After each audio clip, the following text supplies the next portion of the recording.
जो मैंने 30 साल में सीखा है वो मैं आपको 10 मिनट में देने वाला हूँ। ये जो भी हम बातें करने वाले हैं ये 90% लोग अपनी पूरी ज़िंदगी में कभी समझ नहीं पाएंगे, लेकिन अगर ये 10 मिनट आपने इस वीडियो को दे दिया तो आपकी लाइफ का शायद सबसे इंपॉर्टेंट वीडियो हो सकता है। और ये ज्ञान इतना पावरफुल है कि एक बार आप समझ गए तो आप इसको भूल नहीं सकते। 33 साल लग गए इस एक चीज़ को समझने के लिए। 33 साल लग गए यार। और कितनी किताबें इकट्ठी की इस चीज़ को समझने के लिए। कम से कम 50 लाख रुपए की किताबें इकट्ठी की होंगी हम लोगों ने इस एक चीज़ को समझने के लिए। वो कौन सी चीज़ है सुनना चाहते हैं आप, जानना चाहते हैं? Growth is not by default. Physical body तो अपने आप बढ़ती है, बस आपको खाना खाना है। अभी हमने एक पुष्पा फिल्म देखी थी, उसमें एक बहुत इंपॉर्टेंट डायलॉग है जो उसके लिए तो सच है लेकिन हमारे लिए सच नहीं है। मतलब वो फिल्म का डायलॉग है तो उसके लिए सच है भाई, वो तो फिल्म का कैरेक्टर है, लेकिन हमारे लिए सच नहीं है। वो जब जापान जाता है तो वहाँ पर गुंडे उसको मारने की कोशिश करते हैं, वो जिंदा बच जाता है। तो गुंडा बोलता है कि तुम यहाँ पर आए थे, तुम डरे नहीं कि हम तुमको मार डालेंगे? तो बोलता है मेरे जैसा आदमी जब तक सांस ले रहा है तब तक ग्रो कर रहा है। हम लोगों को लगता है कि अगर हम सांस ले रहे हैं, खाना खा रहे हैं, फिल्में देख रहे हैं, लोगों के साथ गपशप कर रहे हैं तो हम ग्रो कर रहे हैं। हम केवल फिजिकली ग्रो कर रहे हैं, साइकोलॉजिकली, मेंटली हम ग्रो नहीं करते। ये डिफ़ॉल्ट नहीं है। डिफ़ॉल्ट मतलब एक मशीन में एक पहले से ही ऐप पड़ा होता है।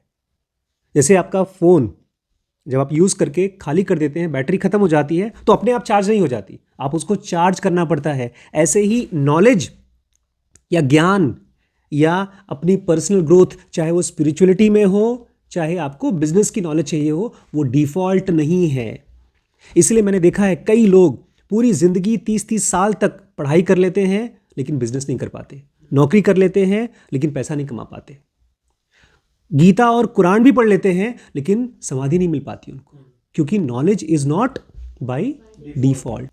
इस चीज़ को बहुत लोगों ने लिखा है, अंग्रेजी में लिखा है द पावर ऑफ कंपाउंडिंग। अगर आप कोई चीज़ को आज कर रहे हो, फिर कल कर रहे हो, फिर परसों कर रहे हो, ऐसे 10 साल तक करते रहोगे तो वो नॉलेज कंपाउंड होते जाता है। अब मुझे दिख रहा है, मैंने स्पिरिचुअल बुक पढ़ना शुरू किया था 1997 से, 1997 से लेकर के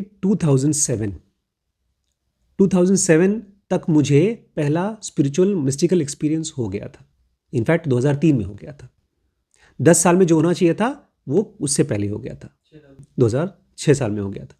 मैंने बिजनेस की बुक पढ़ना शुरू किया 2006-7 से, लेकिन पैसे बहुत कम थे और इंटरेस्ट बहुत कम था। मेरा मेन इंटरेस्ट था स्पिरिचुअल बुक्स पढ़ने का।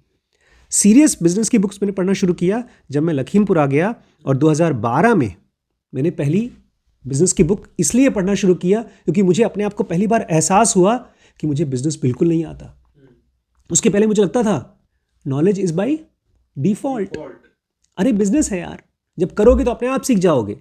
वो इल्यूशन मेरा टूटा जब मैंने वहाँ पर लॉस किया था, लखनऊ में एक प्लॉट लेकर के अपना नुकसान किया था। 2011-12 मैं बिजनेस की बुक्स पढ़ना शुरू किया। अब है 2025, तो तकरीबन 13 साल के बाद अब उसका सेकेंड लेयर दिखाई दे रहा है। इसको बोलते हैं कंपाउंडिंग, और मैंने इसको एक नया नाम दिया है, पुष्पा रूल। वो फिल्म का नाम भी पुष्पा रूल बोलता है बार बार, यहाँ पर पुष्पा रूल चलता है। मैं इसको पुष्पा रूल इसलिए बोल रहा हूँ बिकॉज वो हर एक चीज़ अपने आप को कॉन्शियसली कराता था। उस कैरेक्टर को देख करके, पता है हम लोग फिल्मों के ऐसे कैरेक्टर्स को पसंद क्यों करते हैं? उनकी पावर की वजह से नहीं,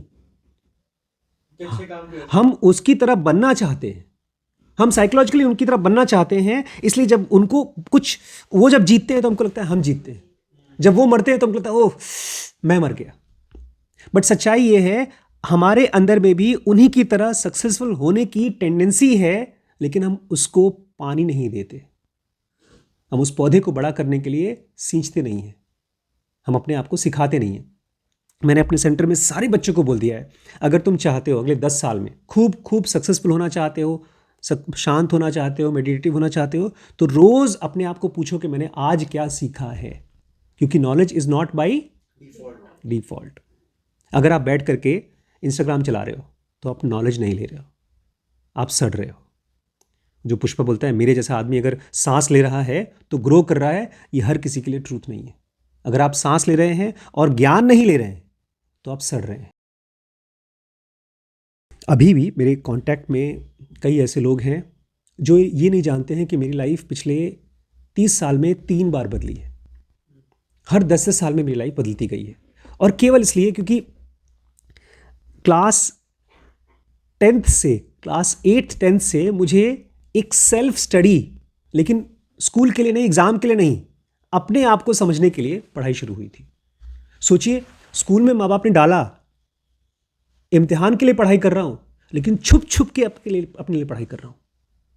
मुझे एहसास हो गया था कि अगर भैया माइंड को ठीक करना है तो समझना पड़ेगा, और किताबों से बहुत हेल्प हो रही थी। आज भी वो लोग जो मेरे पुराने दोस्त हैं, फैमिली वाले हैं, उनको नहीं एहसास है कि मैं बदल चुका हूँ या बदल रहा हूँ। इसलिए अगले 10 साल तक उनकी लाइफ ऐसी ही चलती रहेगी। अगर आप इस एक लेसन को समझ नहीं पाते हैं, इसको रिपीट मत करिए कि हाँ knowledge is by default, knowledge is not by default. इसको आपको समझना पड़ेगा और रोज़ याद करना पड़ेगा कि आज मैं क्या सीख रहा हूँ, अगले 10 साल में कौन सी एक चीज़ है इसको मैं बार बार बार बार सीखना चाहता हूँ। अगर आप सीख नहीं रहे हैं तो आपका फ्यूचर वैसे ही रहेगा, सड़ेगा, गलेगा, ख़त्म होगा, और आपके मन में एक इल्यूजन पैदा होगा, अरे सब ठीक चल रहा है, खाली किस्मत ख़राब थी इसलिए सब प्रॉब्लम। और आपके माइंड का एक बड़ी अच्छी आदत है, जब फेल हो जाए तो भगवान को या किसी और को ब्लेम करते, तो वही करते रहेंगे और सड़ते रहेंगे। और वहीं पर आप जैसा ही एक कॉमन मैन जो बहुत जीनियस नहीं है लेकिन जो अपने आप को सिखा रहा है, आपके सामने बहुत आगे बढ़ जाएगा। कल मैं देख रहा था स्टीव जॉब्स का एक इंटरव्यू। स्टीव जॉब्स हमारे इसके एप्पल कंपनी के फाउंडर थे, बहुत घमंडी, बहुत बदतमीज़। उनकी ही बनाई हुई अपनी कंपनी से उनको निकाल के फेंक दिया गया। उन्होंने एप्पल बनाया, एप्पल बहुत अच्छी कंपनी चली, लोगों ने इतना कंप्लेन किया कि उनको निकाल के फेंक दिया गया। वो बाहर निकले, उन्होंने अपनी खुद की कुछ 1-2 कंपनी बनाने की कोशिश की, नई, उसमें फेल हुए। तब तक से यहाँ पर भी लोगों को, एप्पल में भी लगा कि यार उस आदमी को वापस बुलाओ, लेकिन इस बार वापस आए सीख करके, बिना सीखे नहीं। उनका नेचर भी बदला, प्लस वो टेक्नोलॉजी को भी इतने अच्छे से समझ रहे थे, सीख रहे थे कि एप्पल कंपनी बनाई और खुद को बनाया। बिल गेट्स और स्टीव जॉब्स दोनों साथ में बिजनेस चालू किए थे। बिल गेट्स दुनिया के सबसे अमीर आदमी बन गए थे। स्टीव जॉब्स को टाइम लग रहा था, लेकिन फिर भी उन्होंने अपने आप को सिखाया और कहते हैं बिलियनेयर बने। कॉमन मैन थे। बिल गेट्स तो कोडिंग जानते थे, टेक्निकल आदमी थे, मैथ्स के जीनियस थे, ये ऐसा कुछ नहीं थे।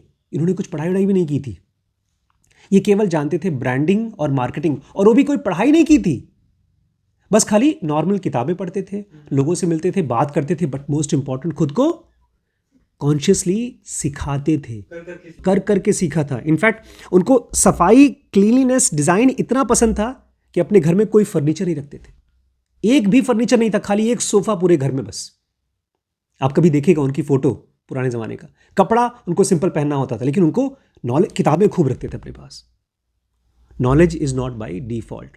कॉमन मैन अपने आप को नॉलेज दे तो कंपाउंड होकर के स्पिरिचुअलिटी में भी सक्सेसफुल हो सकता है, बिजनेस में भी सक्सेसफुल हो सकता है। वही कॉमन मैन अगर ना नॉलेज इकट्ठा करे, अपने आप को कॉन्शियसली ना ग्रो करे, तो वो सड़ता रहेगा और कंफ्यूज होता रहेगा। तो आप करें क्या, कैसे आप अपने आप को सिखाएं?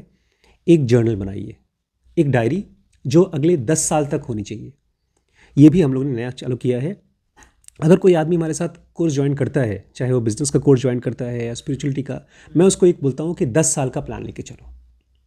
आप अपने पास भी एक ऐसी डायरी बनाओ, एक ऐसी जर्नल बनाओ जो 10 साल के लिए आपके पास होनी चाहिए, और उसमें लिखो, आज लिखो कि आज ये डेट है, मैंने आज ये एक चीज़ सीखी है, बस एक नई चीज़ सीखी है, नया चीज़ ट्राई किया है।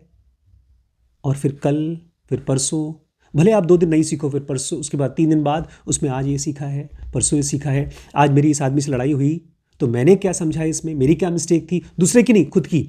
इस तरह से जर्नल शुरू करो। उसमें ये भी लिखो कि मुझे क्या क्या चीज़ें करनी है। अभी एक भाई साहब से मैं मिला था, खूब बड़ा मकान उनका, 1 एकड़ का मकान, बहुत खूबसूरत। मैंने कहा सर आपका इतना बड़ा मकान कैसे हो गया? बोलते मैंने इसको सोचा था कि मैं ऐसे मकान को बनाना चाहता हूँ। बोलते तुम भी चाहते हो ऐसा मकान? मैंने कहा हाँ। बोलते हैं प्लान करो। क्यों नहीं होगा? मैंने सर प्लान करने से हो जाएगा? बोलते हैं हाँ सोचो।